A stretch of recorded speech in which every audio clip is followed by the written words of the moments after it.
Okay, so tonight we're going to look at the question of showering on Yom Tov. If, when, and how is it allowed? So you have the pages there in front of you. And so just to give us an understanding of what we have to do in order to get to this conclusion. The first thing we need to understand is we're going to kind of fast forward all the way to the Alter Rebbe Shulchan Aruch, right? Because what we want to do is we want to first understand what are the principles, what are the halachic principles at play, and then we'll understand how they apply to showers.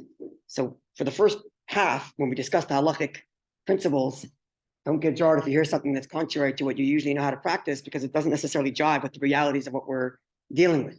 Because the halacha, when it deals with it, doesn't talk about, at least the Shulchan Aruch written a couple hundred years ago, doesn't talk about showers that run on boiler rooms. It discusses something entirely different. Technologically speaking, it'll talk about boiling water on a pot, right? So we first need to understand the halachic designations, and then we'll see how they apply to modern showers.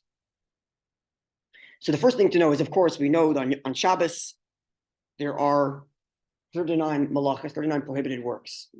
These 39 prohibited works apply to Yom Tov as well, with the following one exception. Namely, so carrying is an extension of their main exception. The main exception for Yom Tov is if it has to do with eating. Right, that's the first verse you have here in Shmois 12:16. It's actually talking about Pesach, but we extend it to all of the Yom Tovim. And on the first day there shall be a holy convocation, meaning it's a day of holiness, it's a Yom Tov. And on the seventh day you shall have a holy convocation. Again, it's a Yom Tov, right? The first day of Pesach, the last day of Pesach.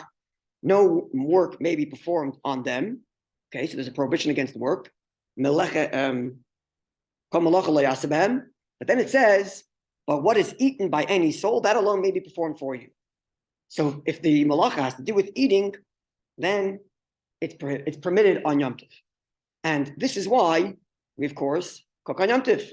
And for our question here, we're cooking water to take a shower.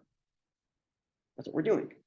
You're cooking water, we're heating up water. Again, before modern showers nowadays, let's say in the old day, you're taking a bath or a shower, you're cooking water for the purposes of a shower or a bath.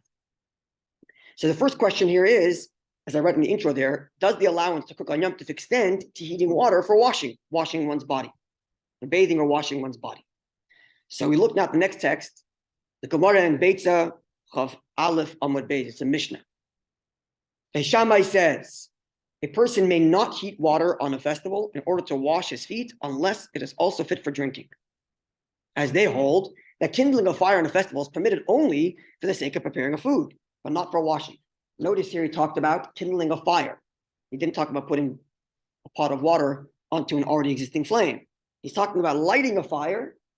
You may not, let's not say lighting a fire. You may not increase the size of the fire, so you already have a lit fire, and you're adding wood to boil your pot, and this boiling pot is meant for washing, says Shammai prohibited, unless it's being used for drinking. The translation here is fit for drinking, but it should be used for drinking, as per most of the commentaries here. So if I'm boiling a pot for tea, and there's extra water and I use it to wash my body, Shammai says, okay, because I cooked it for that which is permitted, namely the drinking of tea, the eating. But we don't follow Shammai. Beit Hillel permits one to kindle a fire on a festival, even for washing one's hands and feet. Okay, so Beit Hillel permits the boiling of water, the cooking of water, even making the fire bigger, so that you can boil a pot of water for the sake of washing what? One's hands and feet. This is critical. So this is the machlokes without any background understanding exactly what they're thinking. Shammai says you can only cook water for the sake of drinking. Extras you can wash. Beit Hillel says you can cook water for the sake of washing your hands and feet. This is what he says. So now let's go to the next page. The implication here is that if you're cooking water for the sake of washing your entire body, it's prohibited even according to Beit Hillel. That's the implication of the Mishnah here. Right? The Mishnah says Shammai forbids, Beit Hillel permits. But the question here was cooking water for the sake of washing one's hands and feet, which means even Beit Hillel agrees one may not cook water for the sake of washing their entire body. This is the implication from this. This is an agreed upon implication. The question is, this prohibition that's implied by Beis Hillel for washing feet, for cooking water for the sake of washing the entire body, is that a biblical prohibition or a rabbinic prohibition?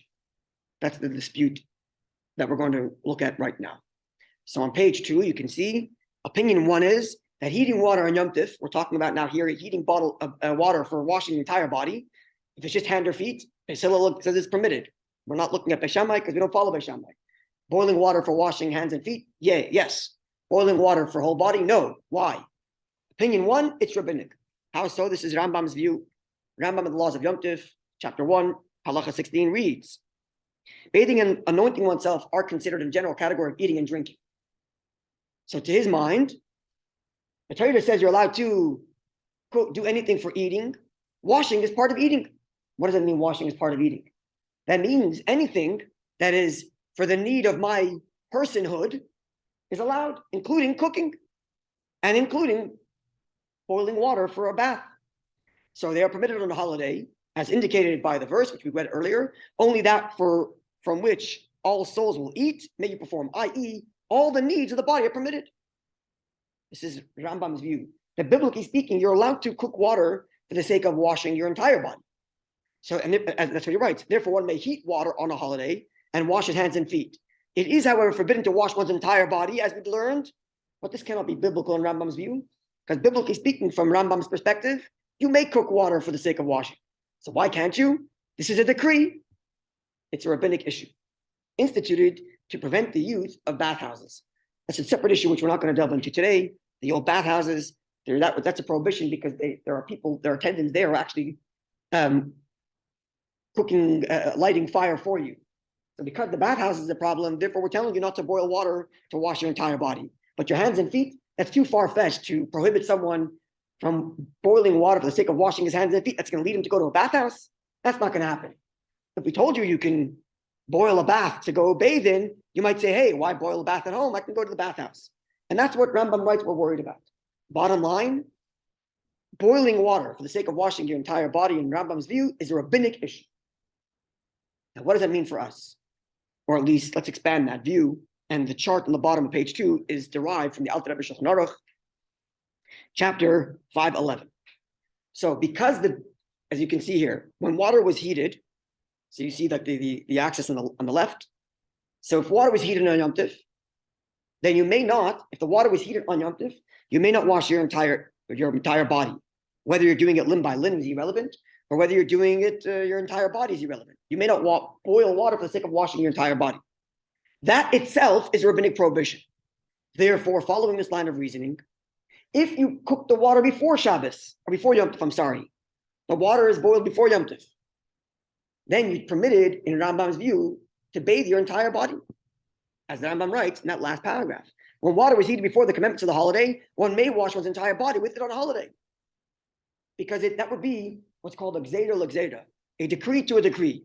Boiling water on Yom Tif, really you're allowed to biblically. We're telling you no rabbinically. And now the rabbis are going to come and tell you can't even boil before water, because maybe you're going to boil water on Shabbos, which itself, on Yom Tif, which itself is maybe you're going to go to a bathhouse. It's too many maybes.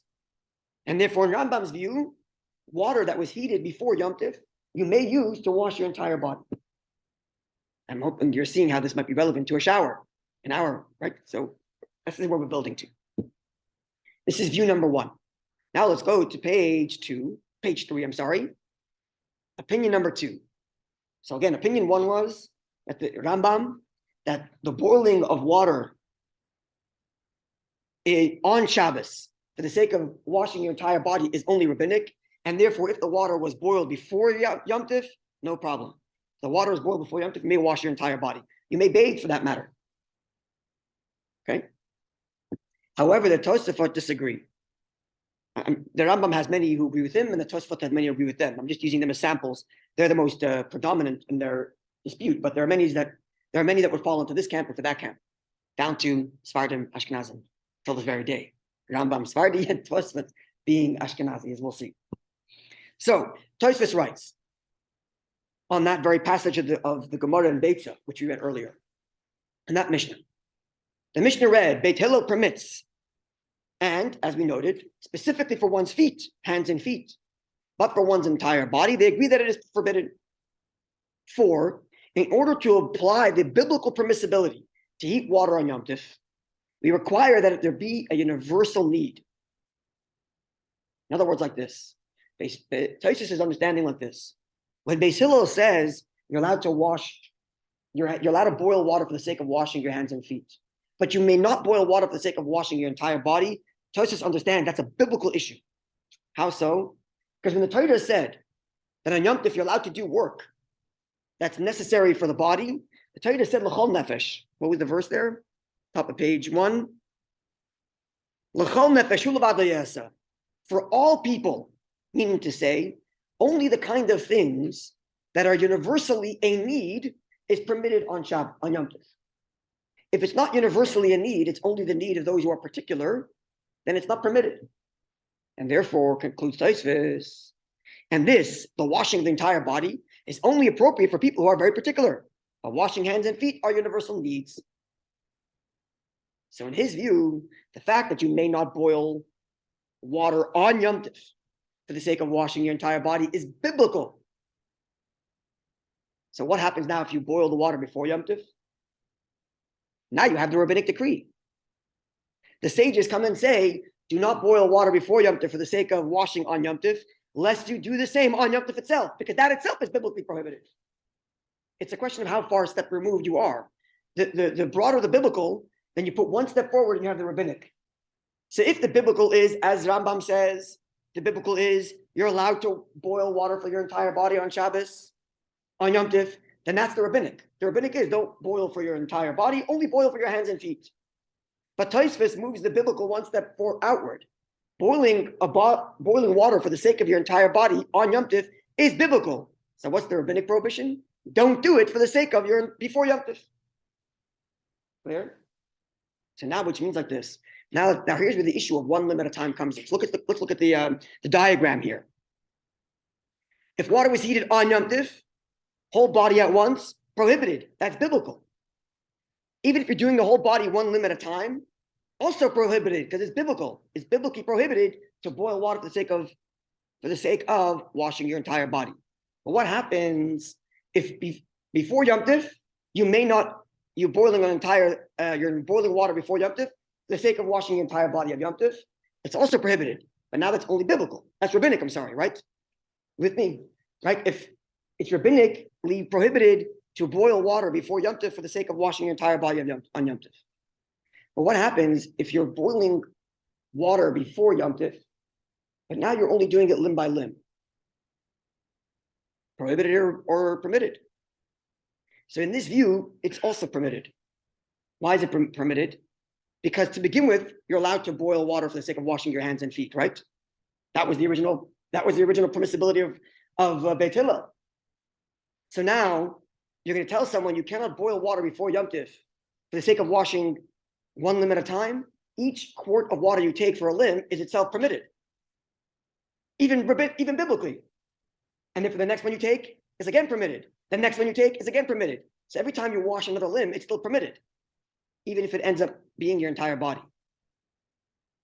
So the rabbinic prohibition is only such that you cannot bathe your entire body. You cannot boil water before Yom Tov for the sake of your entire body. But if you boil water before Yom Tov for the sake of one limb at a time, you're still within the rubric of your hands and feet, to which the prohibition didn't extend. Are we clear? So two views. Tois Rambam is that to begin with, boiling water on Yom Tov is only for your entire body is only a rabbinic issue. And therefore, if you boil the water before Yom Tov, you may bathe even your entire body. Tosfos is of the view boiling water on Yom Tov for your entire body is a biblical issue, and therefore rabbinically we say you may not boil water before Yom Tov for your entire body. But if you boil water before Yom Tov for one limb at a time, no problem, because each limb that you're washing is permitted on its own, and then the next act is again permitted, the next act again permitted. So what's the final ruling? Look on top of page 4. Alter Rebbe Shulchan Aruch, chapter 5:11, halacha 1. At the end, he writes, even though fundamentally halacha follows the first opinion, that is Rambam, it has already become customary in these countries. What does he mean by these countries? Where's the Alter Rebbe living? Ashkenaz. He's in Russia, so he means Ashkenaz. In Ashkenaz lands, it's been our custom to conduct oneself according to the stringencies of the latter opinion. The custom should not be changed. So here we have the difference between the Ashkenazim and the Sephardim. The Sephardim, following the Beit Yosef, who follow Rambam, will say if the water was boiled before Yom Tov, you can wash your entire body, no problem. The Ashkenazim will say if the water is boiled before Yom Tov, you can wash your body one limb at a time. This is where it comes down to, this understanding of Tosfos versus Rambam. So there's other considerations.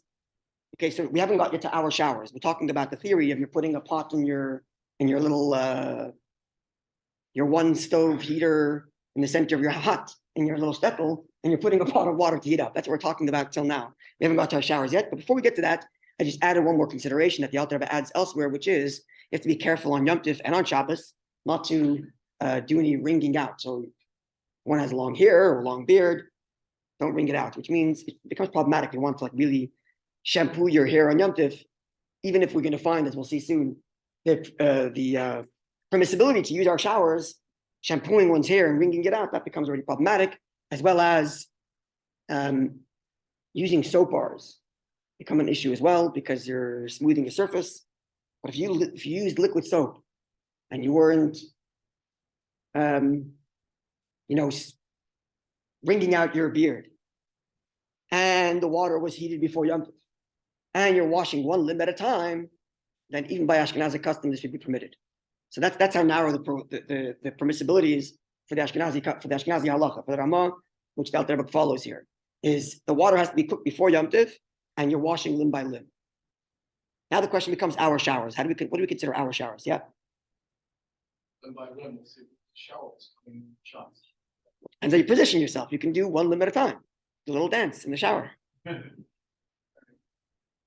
Okay, so now the question, right? But that's then just taking us to the background to get to what we have to look for when we're being lenient here. We're looking for water that was cooked before Yom Tov, and we're washing one limb at a time, and we're not shampooing our hair deeply, and we're not using bars of soap. So how do we consider our showers? This is a big topic, and it's still discussed till this very day. There's all kinds of controversy and all kinds of back and forth. I'm just going to give you the outline of two different ways of thinking about it. Let's understand the problem here. The problem here is that the water is not cooked before Yom Tov. Or let's say the water is cooked before Yom Tov, but when you turn on the tap and you take water out of your hot boiler, cold water comes in, and that's being cooked right now. That new cold water that comes in. You're in a building that water is automatically going. It's not yours personally. Right. So that's where all these things come into consideration. How many people are using this boiler?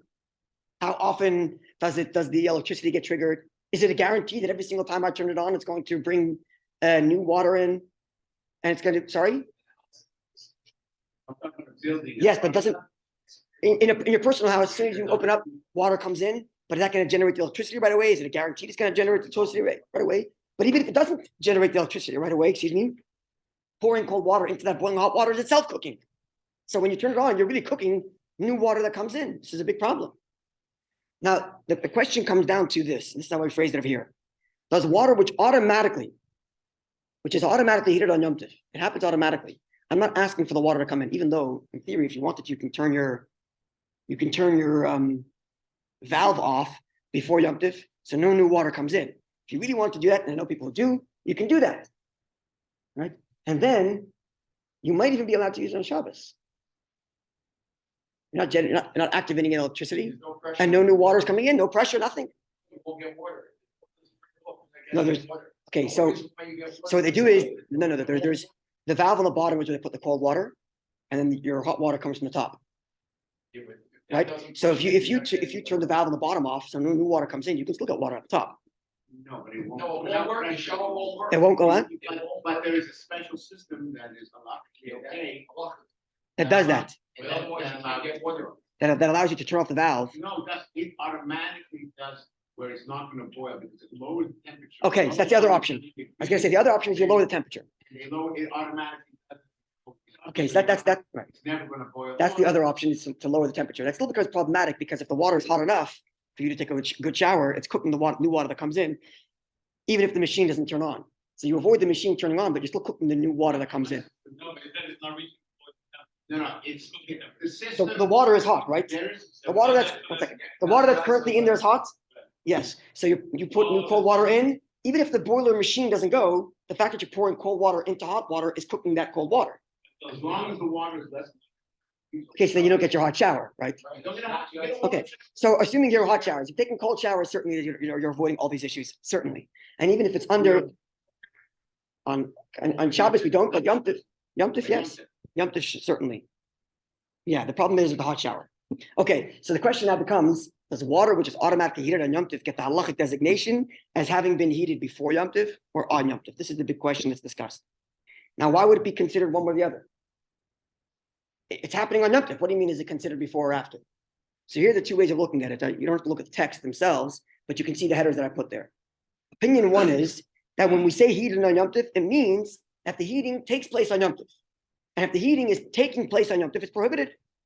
The Piskei Teshuvos, which you have here, derives this from his understanding of the Mishnah Berurah, that if water, it actually comes down to a halacha discussed in the Gemara about the system they had back in the day. They have the hot springs in Tveria. They're boiling hot. You ever been to the springs in Tveria? They're really, really hot, boiling. So there were some people who devised this whole thing where they put pipes through the hot water, poured cold water on one side, and it heated up and came out hot on the other side. And the sages were upset at them. What are you doing? It's Shabbos, you know how to cook the water. And the question becomes, what exactly were they doing? And does the same prohibition apply to Yom Tov? That's kind of the whole discussion around here. That it comes down to that case. But the bottom line is, understanding number one is that if the water is boiled on Yom Tov, it's considered having been heated on Yom Tov. So from that perspective, you could not use your showers on Yom Tov. Because you turn it on, cold water comes in, it's being cooked, you can't do that. But opinion two is Rabbi Arbach, even though this opinion is, in many ways, it's harder to understand, because there's quite a few strong leniencies it relies on, and I'll explain what they are in a moment. But this actually becomes the more prevalent understanding. And Rabbi Farkash also understands this way. The Shevet HaLevi also follows this way, which is that what is the designation of heated on Yom Tov? It doesn't mean that it happened on Yom Tov, but that an act was taken on Yom Tov. An act of cooking water was taken on Yom Tov. When I open up the shower, the act I'm doing is taking hot water from that's already been cooked. The fact that other water comes in is what's called grama, which means it's like kind of like this. When you we all open up our refrigerators that have now Shabbos mode.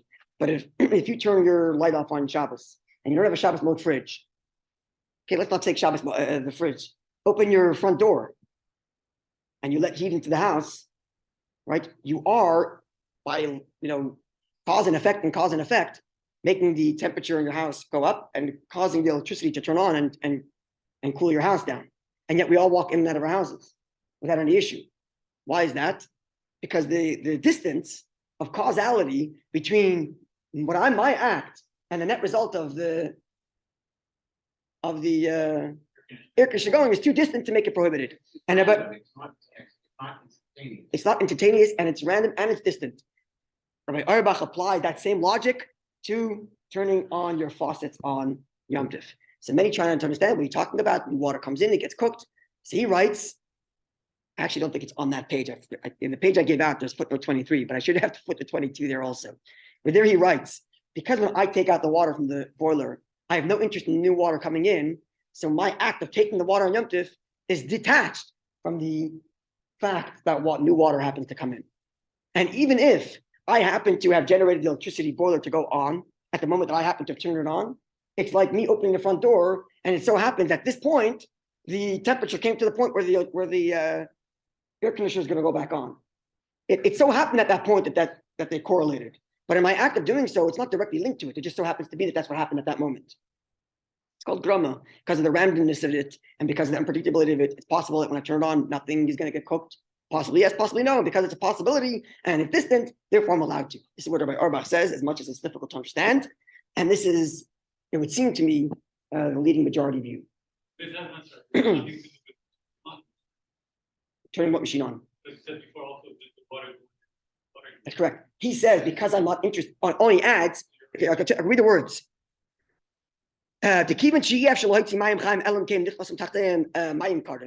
Because it's impossible for me to get water out without new water coming in, we can argue that that act of bringing the water in is part of my need for my shower, and because it's grama, it's fine, I'm okay with it. So it's difficult to understand, I'm acknowledging, but this is the way it's understood.